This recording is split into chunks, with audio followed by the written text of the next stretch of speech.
Hello, everybody. Welcome back to Earth Minus Comics Reloaded. This is episode 4 of the show where every episode we talk about the new comics that came out that week. This week, that is including the start of DC's brand new latest event, Night Terrors, as well as a couple other things that we've got that we'll be talking about as well. So we're excited to get into it this week. It should be a big, fun week for comics.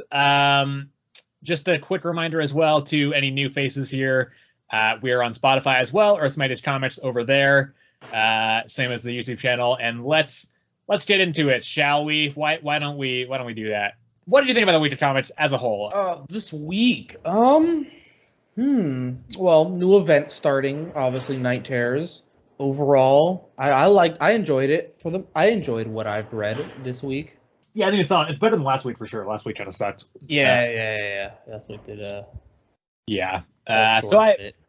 Since I did not read that much more than Sebastian this week again, so I'm gonna just rattle off two of them right at the start that I read, and then we're gonna just go into alternate, and then I figure we're gonna do a big block of Night Terrors at the very end. Yes. Just kind of going through since they're all in the same event. Also, time codes will be below if anybody would like to just skip around anywhere.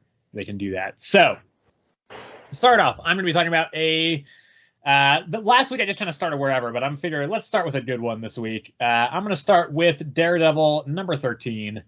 Anybody who knows me knows that Daredevil is my favorite fictional character ever in any media across everything. Yeah, this is the second to last issue that is part of Chip Zdarsky and Marco Cicchetto's landmark run on the character.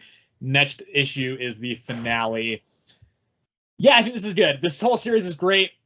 I think it very rarely misses. That being said, this one felt a little bit weird. I still think it was good, but it was also kind of just strange in the way that it doesn't feel like this is the first time I felt like in this run, at least, why is this a Daredevil story and not like a Doctor Strange story or something?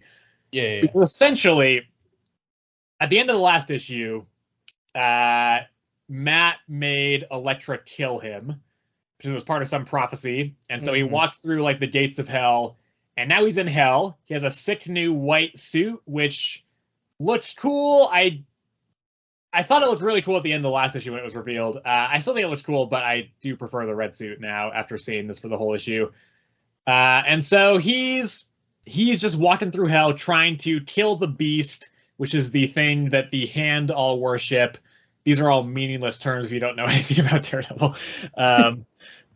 So he's also trying to save Foggy and Stitch souls, who are both dead, and they're in this hell area as well. We thought they were alive, but it was actually like Hand imposters that were trying to like infiltrate Daredevil's secret hideout place. And so he's trying to rescue them and also kill the beast. Except then it also turns out that the Fist, who's the Hand's rival organization, which Daredevil led for a little while in this run, they also have a big kaiju Cthulhu demon thing that they worship. And then the Beast and the Fist thing fight for some reason. And that's where it kind of loses me. It's like why is it a Daredevil issue where two big kaiju demon beast things are just fighting each other? Like, this doesn't feel like Daredevil grounded. Even the supernatural side of Daredevil usually feels more grounded than this does. And so reading it, I was like, this is kind of strange. That being said, I think there is also some stuff that's really good here. Essentially, this wraps up the main story of this series, it seems like. And it seems like next issue is mostly going to be the Matt kind of resetting, finishing up his character arc completely, and then just getting things ready for the next run. Yep. It's, because at the end of this issue, the Beast and the Fist's leader, they both die, and Matt gets trapped in hell. So I guess he's maybe dead. Like three of the past 4 issues have ended with the cliffhanger of Matt being dead. Like that is what the cliffhanger just seems to keep being. Okay. So what I did like about this issue is that I think the stuff that works on Matt's character arc is really good. Like, he finally lets go of all his rage. He's like, no, I'm not fighting for like the Beast or the Fist. I'm not fighting for anything. I'm fighting for love for my friends. That is what I care about. That's what I'm doing this for. I'm not trying to like just do the bidding of God anymore. Like I just need to do my own thing, and I fight out of love for the people who I care about, and that's all. And I'm like, that stuff was good, but that's all kind of relegated to caption boxes during the big kaiju fight, and it's just like, I don't know. It's good, but and the art is great. Marco Cicchetto is a fantastic artist, and Chip Zdarsky's run is great. Definitely better than Daredevil and Echo, but I do think this is one of the weaker issues of late. That being said, I would still give it a 7 out of 10, I think. All right. Yeah, pretty good on the whole. Next thing I'm going to be talking about is Fantastic Four number 9. This is a weird one. It's very meta, like way more meta than I thought it was going to be. And actually to a degree that I think is quite interesting. I go back and forth on the series essentially every other issue. I have liked about half of them, and I haven't liked about the other half. This is one of the ones I think on the whole I would like. It's the conclusion to a 2-part arc. I didn't like the first half. I liked this half. This one's interesting. It's narrated by Alicia, who I don't know if you remember Sebastian as a character. Yeah, Ben's blind girlfriend. Yeah. And it's really interesting because it's kind of a meta commentary on the comics industry, because it's narrated by Alicia, and she's talking about comics and how they're perceived by blind people. Okay. And so it's essentially like she's saying, she's talking about the things that she, that's important, the information that's important to her when like Ben is reading her comics, which is apparently she's a comics fan within the universe.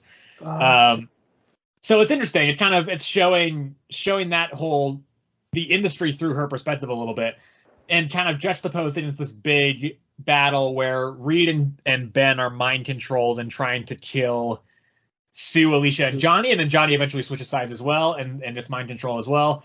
And then kind of interspersed with this comics discussion. It's also, since it's from Alicia's perspective, it's really interesting art wise sometimes as well. There is a page where it's just it's just black. All the panels are just black. And we hear Sue and Alicia talking to each other about the battles that's going on. Yeah. But we don't see any of it. And then it's the next page is a double page spread, which is just spectacular. It looks really cool. And so I think it's very unique in that sense. And I think that's what kind of carries this issue, because the story itself is very basic and kind of just by the numbers. But I think that aspect of it, I think if Alicia was not the one kind of in control of the narration, then it would be much less interesting.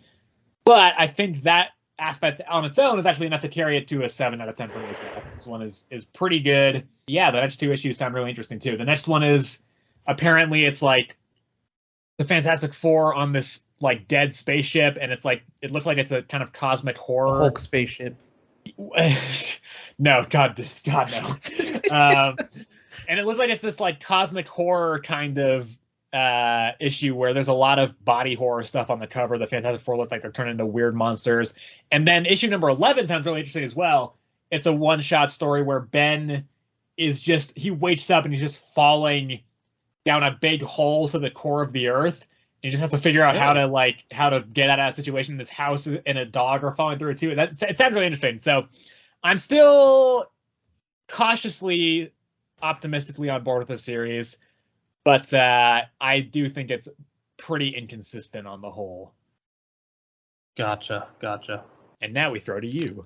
And now we go to me. All right. So let me think. We're gonna be talking about the one that I did read, which is Marvel Zero. So this one was, I'm not gonna say it's like Brave and the Bold, but it was another thing where it was just a bunch of just like stories, story A, story B, story C. Yeah. Whatever. Let me think. So for context for you, I don't know if you know this, but these are actually, it's just a collection of all the stories that came out for Free Comic Book Day for Marvel. Yeah, okay, that's why I didn't recognize most of this stuff.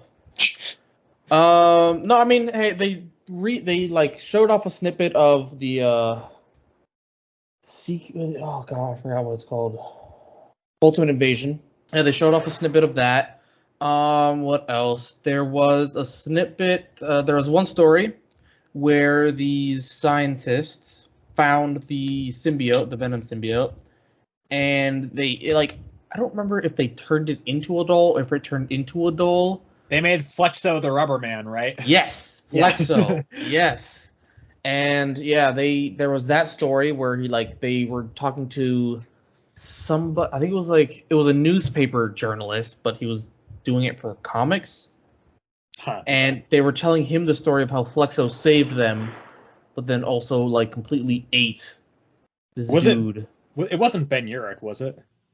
Ben Urich? Yeah, the journalist. No. Okay. I want to say no. Okay. But yeah, so they basically turned him into a comic. Flexo. Oh god, these stories are escaping me. There's I know there's one that sets up Fall of X as well. Fall of Yes. Yeah. Yes. There was a Captain Krakoa. During this, he tried to assassinate Captain America, which would have succeeded, I feel like, if not for Rogue that showed up. Yeah, because it was so Captain Krakoa blew up a Capitol building, the Capitol building. Yeah. So that's when Steve was going over there. There was bombs in his bike. He jumped off a bridge, and there were assassins in the water. Okay. So Rogue pulled him out, saved him, and then she was going to interrogate the people that were trying to assassinate Steve, but they had a bomb, so she just dumped him back in the water, and they blew up. Okay. And then it ends with these two very big Iron Man Sentinel-looking people. Star Sentinels, yeah. Yeah. There's another story with Doctor Strange talking to... Yes, I have read that one, actually, yeah. Okay, yeah, I don't know who the other guy is. So this sets up the new Jonathan Hickman series, which is coming sometime in the fall, called Gods. We know very little about it, but it's focused on a new set of characters, I think, mostly. And so I think that just all we know about this series is the synopsis for it, which is what happens when the powers that be meet the natural order of things. So I'm very intrigued and excited for that. I think it's going to be really cool, but yeah. Yeah, that could be an interesting storyline. And then we have a Spider-Man story where he beats up a gorilla, and then he gets called out for beating up a gorilla. And it was basically they were yo, this gorilla's almost dead, but it was actually Kraven that poisoned it, I guess, to get something from Spider-Man, and he gave it to Doc Ock, and that was the entire story. Okay. Well, we're in the middle of the Doc Ock arc in Spider-Man right now, so that was probably summing that up. Yeah, and then the last one was just Flexo. Yeah. And then that's basically Marvel Zero. Yeah. Basically, what did you think about it? I enjoyed the Spider-Man one. Yeah. Yeah, that's pretty much it. Okay, not a ringing endorsement there. Yeah, no. To be fair, these free comic book day stories are not really meant to be anything. They're just meant to try and get you to buy actual issues. Yeah. Yeah, I get it. But I mean, realistically, the only one I truly enjoyed was the Spider-Man one. But yeah, I mean, I feel like I can't even rate this though. Yeah, that's fair. That's just I don't know. Yeah. All right. Well, in that case, I will go into the Thor Annual #1. This is, I guess, technically the epilogue to Thor and Grönbeck and whoever the artist was on that run. I dropped off the main series of this a couple months ago. I didn't think it was terrible, but I just kind of didn't care anymore. And Donny Cates was off the book, and I was kind of intrigued by where his vision for the series was going to go. But since he dropped out, I was like, okay, I don't really care about this anymore. And it wasn't great enough for me to justify continuing to get it. But I did pick up this one because it's not written by the same people. This one is the main story, and this is written by Jackson Lansing and Colin Kelly, who they wrote that Captain America Cold War crossover that you read the last issue of without reading any context. They're also the writers on Guardians of the Galaxy right now. Gotcha. And the artist was actually fucking awesome. It's Ibrahim Roberson, it looks like. I probably mispronounced that, but the art was fantastic, and that was really what kind of not saved the issue. I think the story was good too, but I think the art really elevated it. Essentially, the premise here is that MODOK. So a while back, the Rainbow Bridge got broken, and shards of it fell everywhere. And so essentially, now MODOK has control. He had got a bunch of shards of the of the world of the not the world tree of the Rainbow Bridge, and so he's essentially just reshaped all of reality in his image. And yeah, it's just Thor trying to stop him. It's fun enough. It's solid.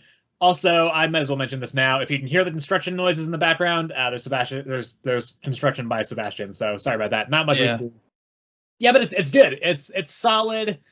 It's just a solid, fun story. There's no real prior context needed for this one. It's just a fun story with fantastic art and like a weird Thanos MODOK hybrid looking creature as the main villain. But the main reason I bought this is because of the B story, which sets up a very exciting series coming next month, which is the Immortal Thor, written by the same guy who wrote the Immortal Hulk, Al Ewing. Ooh, okay. I'm so pumped for that. The backup story was not much. To be fair, it was very much just a prologue, kind of like resetting Thor to his status quo before we start the whole next chapter. Gotcha. But the artist is Martin Kokolo, he's the artist on Deadpool, or he was for the first couple issues of the most recent Deadpool series. He's a really good artist, so that should be good. And yeah, apparently this series is going to kind of explore how it means, like what it means for a god to be immortal, and how that can affect their lives.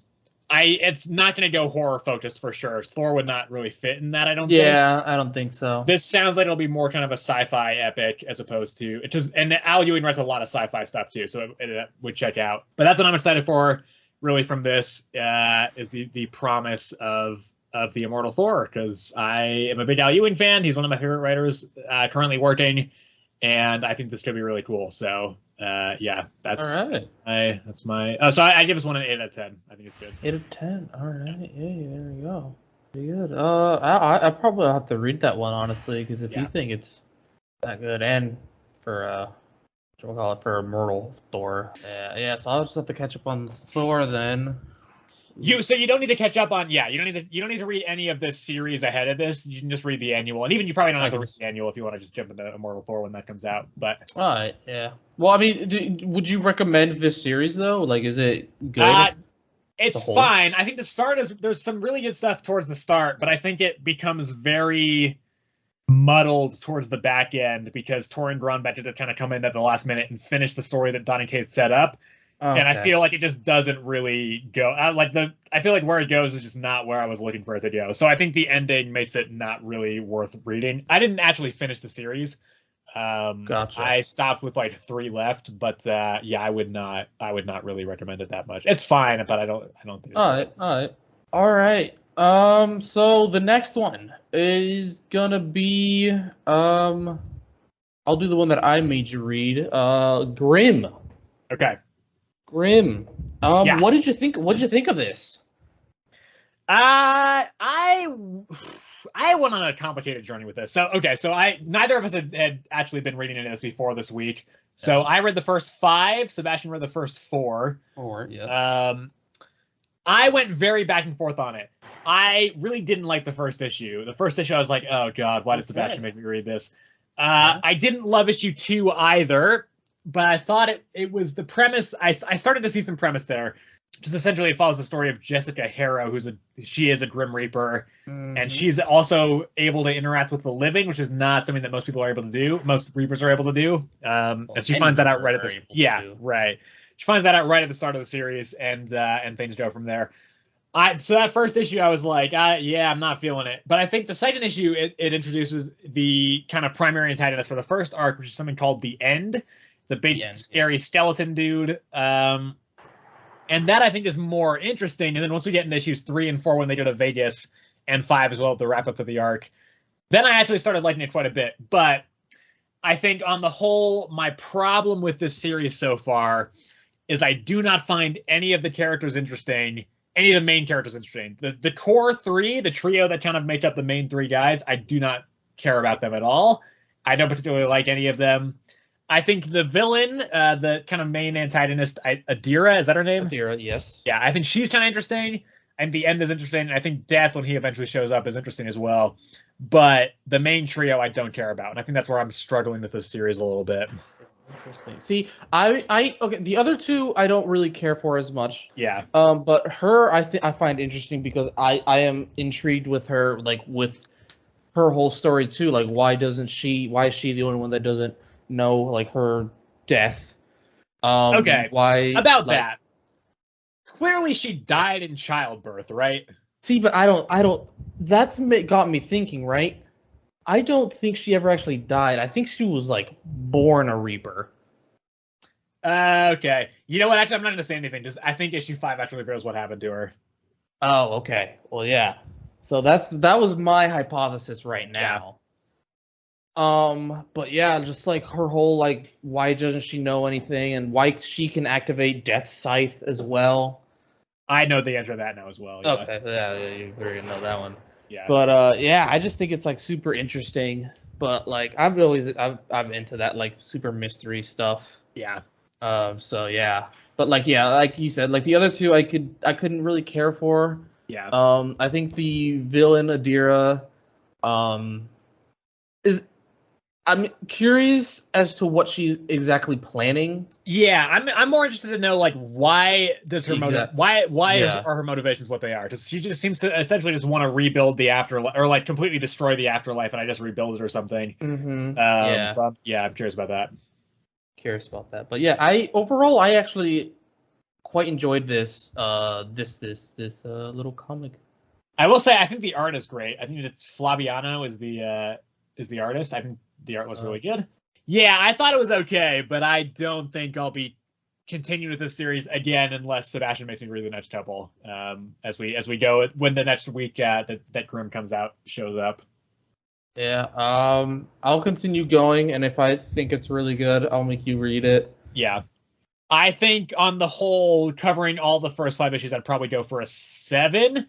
But if I was splitting it up, it'd be like a 5 or a 6 for the first 2, and then like an 8 for the second, the 3, 4, and 5. 3, 4, and 5. All right. I'd give this overall probably like an 8 right now because I do really enjoy the art. Yeah. I didn't mind 1, 2 for me felt a little less, but I didn't mind 1 because it was still setting it up everything, and you were kind of just like learning how it all worked. Right. And I feel like they did leave you with like a pretty good cliffhanger with like her realizing that she can interact with the living. Yeah. But 2, felt for me was a little worse, and then it did pick up with 3 and 4 for sure. I do just kind of love how Death just decided to go, or Death is just hanging out in Las Vegas. In Vegas, like, that's fun. Yeah. But I don't know. It's fine. That's my takeaway. All right. Next up, before we get into the Night Terrors shenanigans, we have No One. Now, this is issue number 4 for me, but Sebastian, you only read the first 2, right? Through 2.5. Okay. Where are you at with this? What are your thoughts? I think it's interesting. I was a bit confused with the first comic because it was like it kind of seemed like you needed to like know some background, but like they like at the beginning, but then they kind of went through and explaining it a bit as it went on, but like it's still like you basically don't really fully know what happened before. Yeah. You're kind of just like thrown into like this new one. Right. So I was a little confused, but then I kind of like figured it out. But overall, I think this is another like World Tree. I think I still like World Tree more, but I do think this one's really good. Yeah, I think this one is still really good. What else should I have to say about this one? One thing I will mention here, I did not realize this until this issue. I'm pretty sure there's a companion podcast that is set within the world. Like it's a narrative podcast that is part of this narrative. Okay. I think it's actually kind of essential because I don't think it's not like absolutely like you need to listen to it to understand it, because I haven't listened to any of it yet, but I think they mention an interview that the main journalist has with No One in between issues, and I think that's where that happens, is in that podcast. Gotcha. Because it's essentially the main reporter, Julia, right? Jules? Yes, Julia Page. Yeah, so it's her podcast that is the companion podcast. Like she's making a podcast about like called Who Is No One. Yes. Yeah, they mentioned that in the It's a real podcast. That is the one that this is. So okay. I think it's probably at least probably like it'd be helpful listening to that. I'm Yeah. gonna go back and listen to those first couple episodes. Well, yeah, that probably shed some light onto a lot of stuff that I'm unsure of. Yeah, because at first I thought Richard Rowe was like another name for no one, but it's Right. not. This Richard Yep. Rowe is like an actual killer. Yeah. So I'm a bit confused. Like, no one is what exactly? Well, that's what we're trying. That's what we don't know. I think that's a bit like the big mystery of the series is that, and also who's the third copycat killer as well. Who's the third Richard Rowe? Yes. And so Benjamin Kern, the police. So his son that's in jail was a Richard Rowe copycat. That's what. No. So they're saying as far as everybody knows, he is the original. He's the original. Okay. Yeah. Gotcha. But that being said, in the first issue, they find a note from the copycat saying, "I am the real Richard Rowe." So it may be that he didn't actually do anything at all. Yeah, this fourth issue doesn't really. It's good. I think this series is still really solid. I think. Not too much more really happens in this one. We do see there's a quick action sequence with no one towards the back, but otherwise it's just kind of continuing to develop the threads as they're going. Yeah. We are almost halfway through the series. It's going to be a 10-issue limited series, so yeah, we're almost halfway point. But I still think the series is really solid. So I think it is too. I think it is too as well. Yes. Yeah, so it sounds like I'm a 2-for-2 win ratio with series that I've made you read. Yeah. I mean, yeah. I'll say you're 1-for-2 so far, half for both. Yeah, for Silk and Grimm. Half a point for both of them. Yeah. Hey, I don't know. I really enjoyed Grimm. Silk, not as much, but Grimm I'm really enjoying. Yeah. So I'm gonna go 1-for-2 for me. Yeah. So do you have a score for any other thoughts just on it as a whole? No, I'd probably rate this one like a 6 right now. Okay. I'll go 8. Actually, like pretty much every issue has been an 8 for me, I think, so far. It's just a solid little run. All right, well, now it is time to get into Night Terrors. I had picked up another couple issues as well that I was planning to read but didn't get the chance to. Those were Peacemaker Tries Hard 3 and Sins of the Salton Sea #2. I picked those up, but I didn't end up having the chance to read them before we did this. We're going to jump into Night Terrors. We're going to just kind of take this in chronological order, starting at First Blood and going all the way down to the Joker. Yeah. Night Terrors First Blood. This is the start of the event. This is the one that's written by Joshua Williamson. Well, one of them. Batman is also written by this one. And what'd you think of this opening chapter? It was alright. I think it picked up as it went on. I can agree with that. The issue. Yeah. At the start, I was kind of very much thinking like, okay, this is pretty standard event fare. Like we've seen this kind of stuff before. But I think as we start to get into, I'm not sure how I feel about Deadman narrating the whole event. The whole thing, yeah. I don't know if that's just going to be this issue or if it's going to go throughout the core series as well. But I didn't know how I felt about that. That being said, I think it definitely picks up towards the second half once we start kind of figuring out what's going on. And it's interesting. I wonder if we're going to see any references to Dream from the Sandman series, because they're looking for the Nightmare Stone. The Nightmare Stone, yep. Which historically is kind of in his power. I mean, Dream, I'm fairly sure, is dead, but I'm curious to see if there will be any reference to him at any point throughout this series. Yeah, because at the beginning, it starts out in a dream. It does, and then it shifts to Deadman. Then he finds Superman, and then Wonder Woman. And they go to the Hall of Justice. It's been abandoned for some reason. I didn't read. Well, that's just the Titans, or sorry, not the Titans. The Justice League have been disbanded after Dark Crisis, so they just don't. Yeah. They get attacked by a dream as well. Well, no. Here it's just because they find the body of John D, otherwise known as Dr. Destiny, who also was in the Sandman series. Gotcha. Except he's not actually dead. I guess it's a dream construct, and that's where I think things started to pick up. When I saw him just dead, I was like, okay, where are we kind of going with this? But then you see his actual body in the hospital. It's in Arkham. Arkham. Oh, yeah. It's Arkham Tower, which I believe is, and it's like he's in a hospital and wherever that is. Yeah. And then it's like there's like, so yeah, I just the reveal here towards the end is that the villain Insomnia, who I'm pretty sure is new, is essentially searching through everybody's dreams for the Nightmare Stone because John Dee hid it in the minds of his enemies. So, and that's kind of essentially the synopsis of this, where they're Insomnia's going to be searching through the dreams of all these characters to try and find the Nightmare Stone so we can like rule Earth or whatever. I think it's interesting. We see essentially they just knock out everybody on Earth.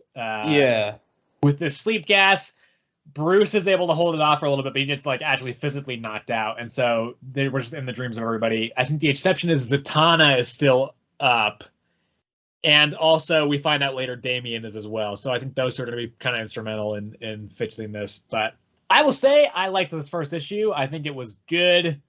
I do think it got better towards the end of it. Like I said, having had a few days to sit on it, I think I would just go 8, I think, out of 10, but I still think it's solid. Yeah. Oh, some like background into it, you know, like understanding, because sometimes it's hard to follow these things, man. Sometimes I have some troubles.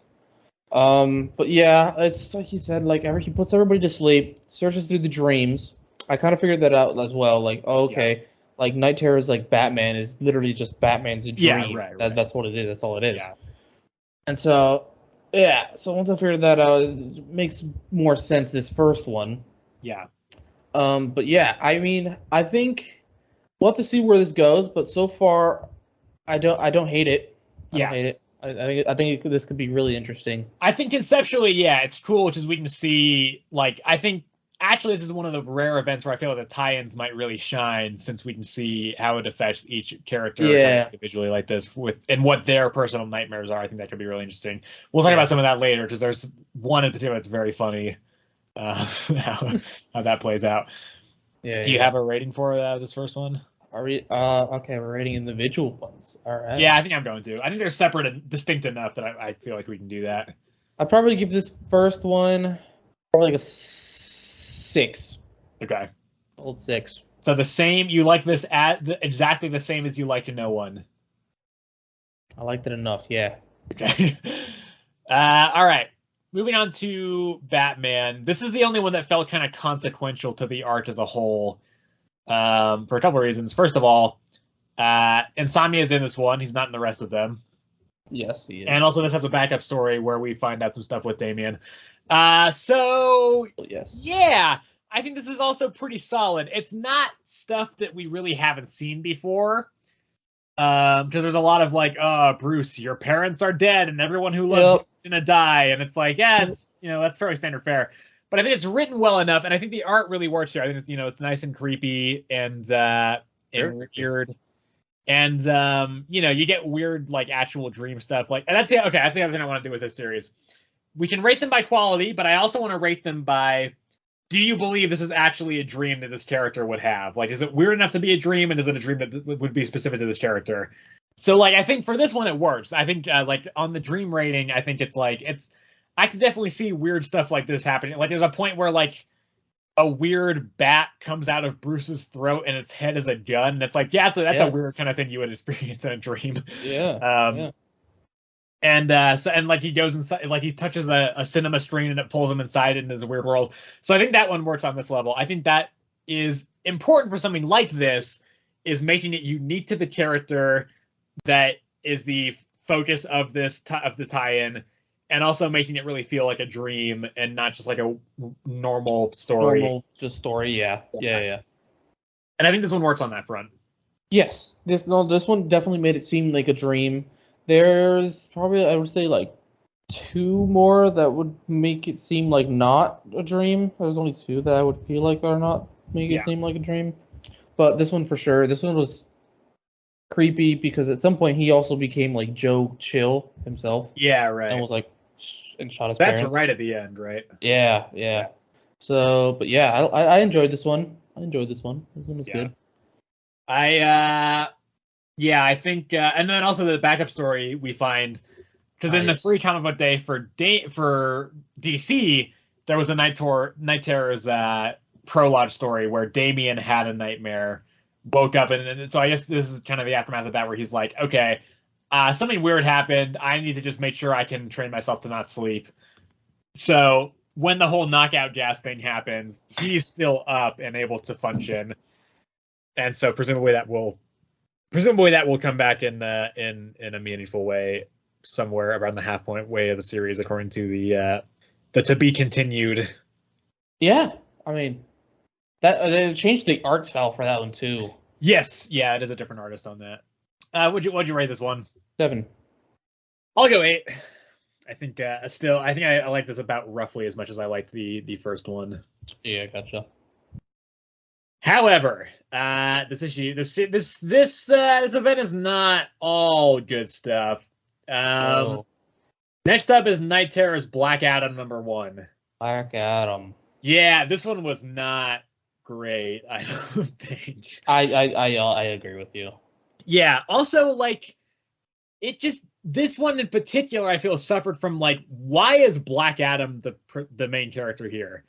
Like, this story really could have happened to anybody. I don't know that much about Black Adam in the comics, but I didn't get the feeling that there was anything distinct about this story that related particularly to his character. I just felt like it was a very generic plot. It wasn't really that scary. He just fought some weird demon things.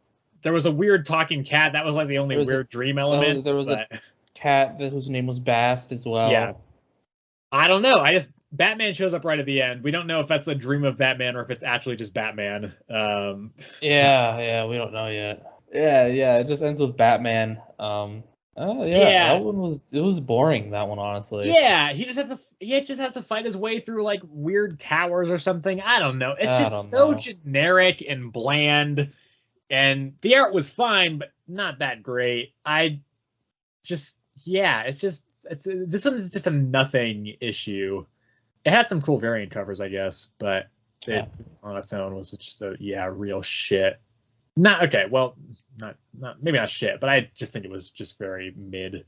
It was very mid. It was incredibly mid. But there is a review on Leading Comic Geeks that says the cat gave him a little slap. That's an easy 4 stars right there. It did slap him. It literally did slap him. Yeah. It was like, put me down. Yeah, this is like the definition of a 5 out of 10 for me. I was gonna say 5 as well. Yeah, just so bland and nothing, and also didn't feel weird enough to be a dream, and didn't feel specific enough to Black Adam to be anything. Yeah, I really couldn't tell you why they chose Black Adam of all. I think it's just because he had a series that wrapped up very recently. Anyway, moving on. The next issue is actually my pick of the week, full stop.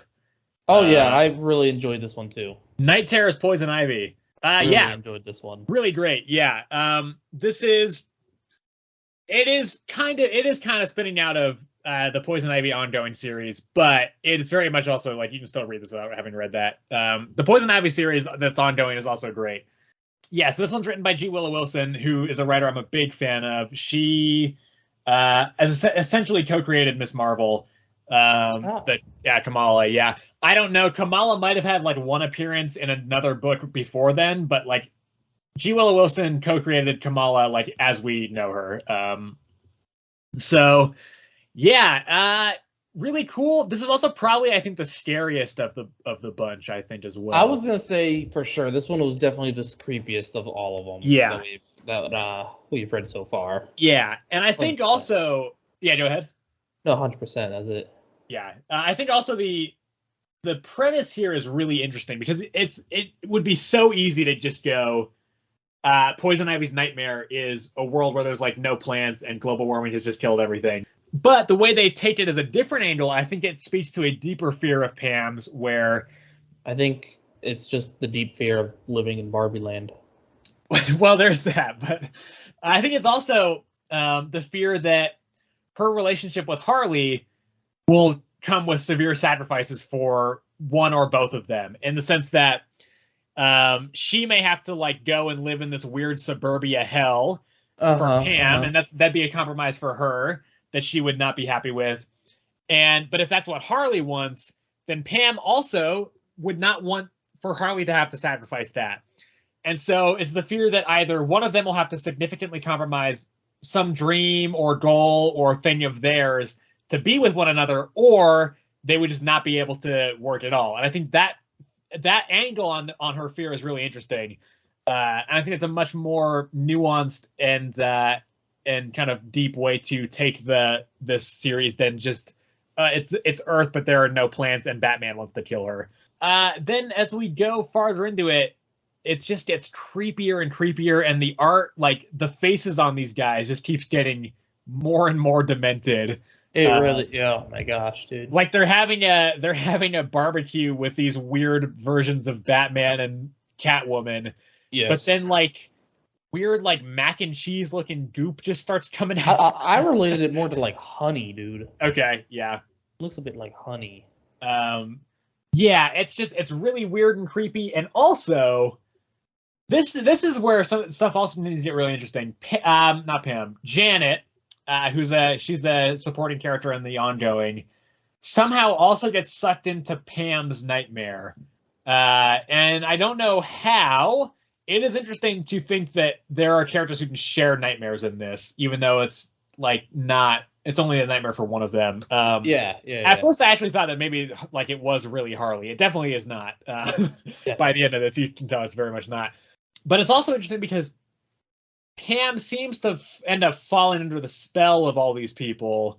Yes. And maybe also like becoming one of them towards the end. It's a little bit unclear, but yeah. You got goop in her mouth. Yeah. So it's weird, it's creepy, and I liked it. I think it was really good. I think the scariest thing was Nightwing in short shorts. Yeah. A couple other cameos from the Bat family. I think we see a quick Batgirl one as well. You see Batgirl. You see Riddler. I believe Riddler's there. Penguin's there. Yeah. I gave this 5 out of 5 stars on the rating, so I guess that would make it a 10. I think this that would give it a 10. Yeah, I think this is the best thing I read this week. So, I'd give this probably. Oh man, this one really intrigued me. I'd probably give it like a 9. Yeah, probably give it a 9. It's gonna get -1 for Nightwing short shorts.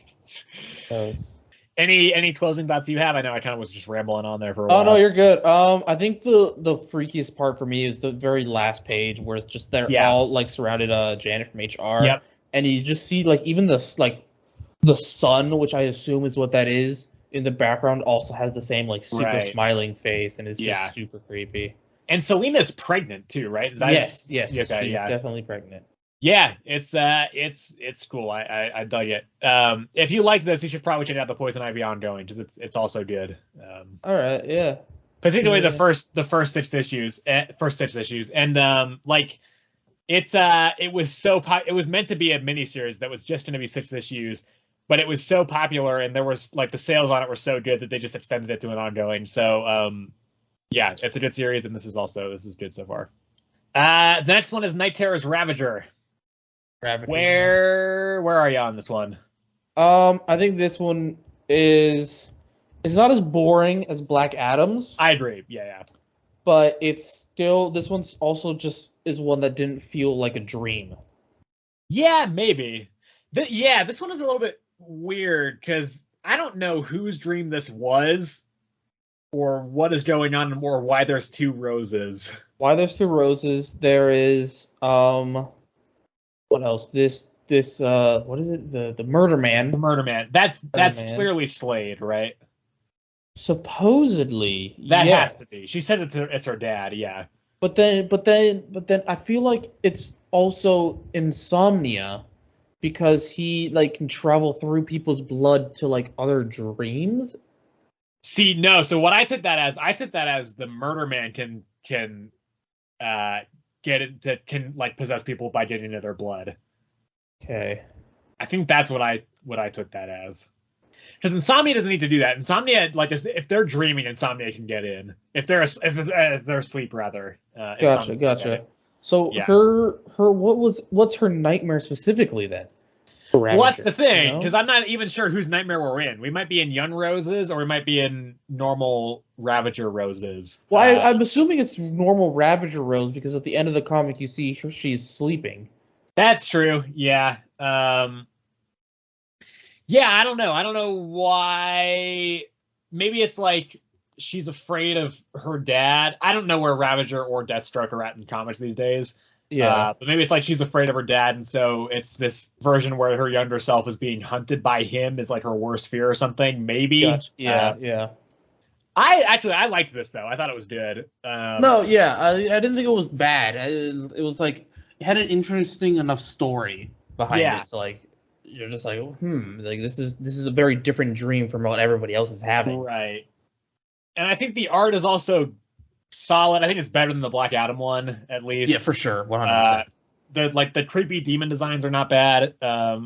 They kind of remind me of like the weird Null symbiotes, honestly. Yeah, sure. Yeah. Actually, I ended up liking this a lot, and I didn't think I was going to because I'm not a fan of Ed Brisson as a writer generally. But I think this one is pretty good. I think I'm actually 8 or 9. I like this one. I think we're gonna go 9. I'm gonna give this one an 8. Yeah. It is also interesting to note that this only, I mean, it makes sense, but this only affects like the whole Night Terrors thing seems to only affect people who are like organic, for lack of a better word. So like we see a robot dude at the end from Stormwatch, and he's totally fine, and he's like, he's trying to help out Rose on the outside world. So yeah, it's going to be interesting. I know that's what the premise of the Zatanna tie-in is she's still awake and she teams up with Robot Man from the Doom Patrol because he's also still up. Gotcha. So, yeah. Any other thoughts on this one? No. All right. Moving on to the finale, both of Night Terrors and also this episode. Night Terrors the Joker, issue number 1. What did you think of this one? If not for the Poison Ivy one, I feel like this one would be one of my favorite one. This one was really funny. This one was really funny. Like, this is something I feel like the Joker would dream about. Like, this is literally his nightmare. Yeah. I love that, like, Batman doesn't die in some really, like, dramatic way. Like, Joker doesn't even kill him. Batman just trips and face plants. And it's just like... Dude, it was so funny. Just the image of him just slipping, smashing his face on the ground, and just slowly sliding off the side of the building. Yeah. Like, that's just so funny. Yeah. Yeah, I think it's really funny. I think towards the end of it, I started to be like, okay, I kind of get the shtick, you know? I think exactly. I think it maybe the issue overstays its welcome just by a little bit, but it did feel a little long, yes, towards the end. Like, I feel like they could have sped it up a little bit more towards the middle. Yeah. Yeah. I think it's also like, you know, I think again, a lesser writer could have just been like, just a story where like he's just fighting Batman because that's his worst fear or something. But it's like, no. Realistically, like, without the Batman, Joker is nothing. Like, we've established that through a lot of other media. Exactly. So I do love the idea that he's just working this normal desk job. And now he's also, like, staging a coup in it seems, as well.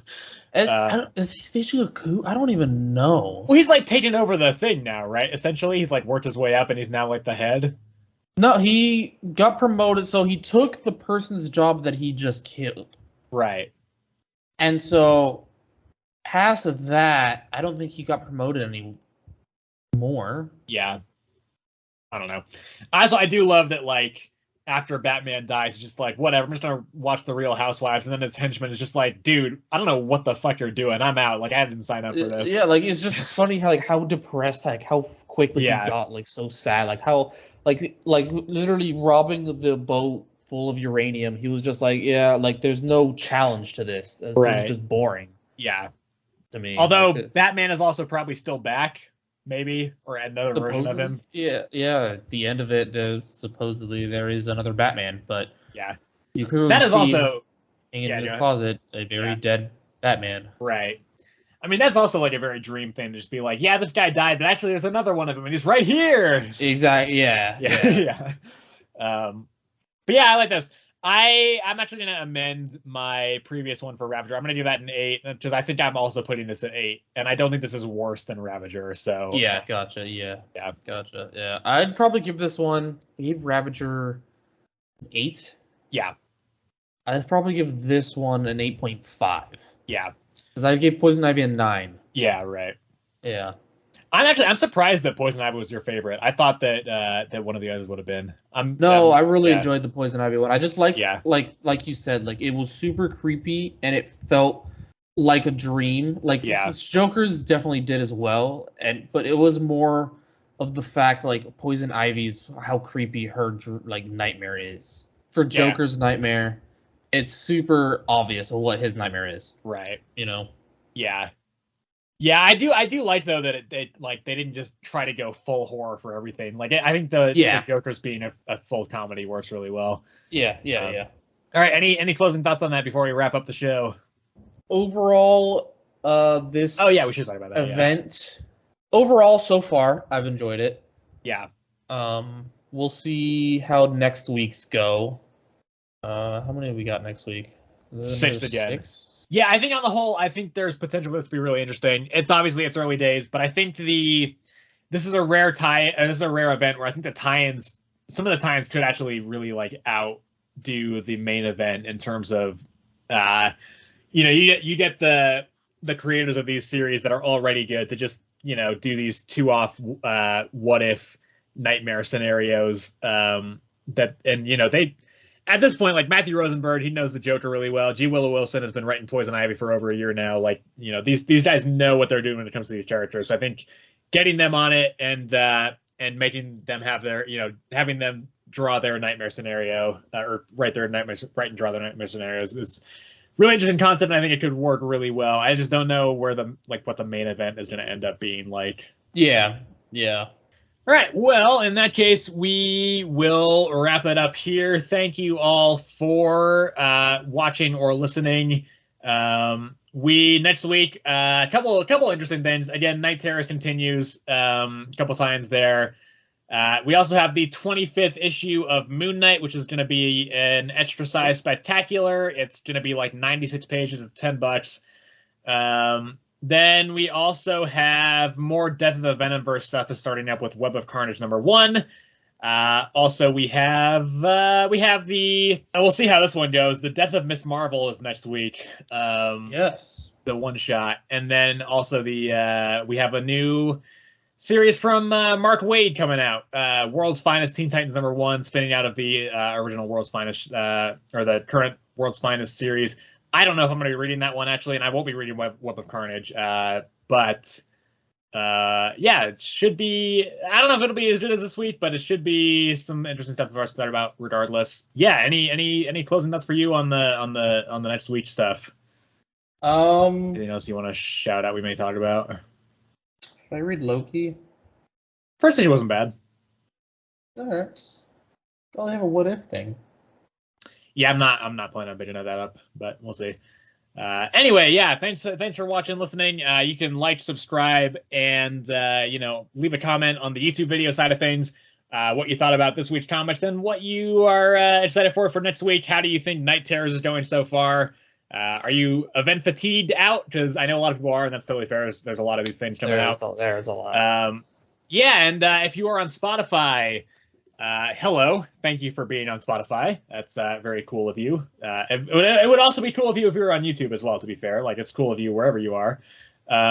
We do have a YouTube channel as well. It's called the same thing it is on Spotify.